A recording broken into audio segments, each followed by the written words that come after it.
জুলাই অভ্যুত্থানের চেতনায় বৈষম্য বিরোধী ছাত্র আন্দোলনের ব্যানারে আয়োজন করা হয়েছে কনসার্ট রিবিল্ডিং দ্য নেশন।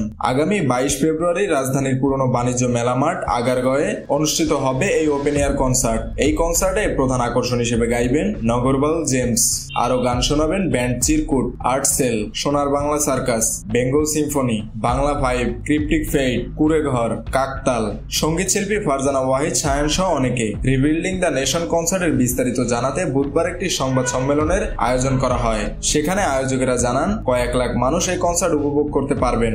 আয়োজকদের পক্ষ থেকে বলা হয়, এটি বাংলাদেশের ইতিহাসে অন্যতম বৃহৎ উন্মুক্ত কনসার্ট হতে যাচ্ছে। আমরা দেশীয় শিল্পীদের নিয়ে কনসার্টের লাইন আপ সাজিয়েছি, যারা আন্দোলনের সময় নিজেদের ক্যারিয়ারের চিন্তা না করে আন্দোলনের পক্ষে অবস্থান নিয়েছিলেন। আয়োজকদের পক্ষ থেকে রাদমান হোসেন অনুপ বলেন, জুলাই আন্দোলনের সফলতা এসেছিল 5 আগস্ট।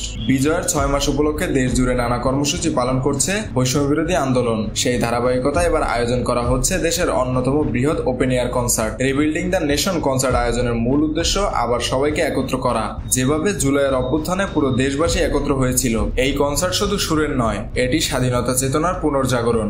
22 ফেব্রুয়ারির প্রতিটি গান হয়ে উঠবে পরিবর্তনের হাতিয়ার।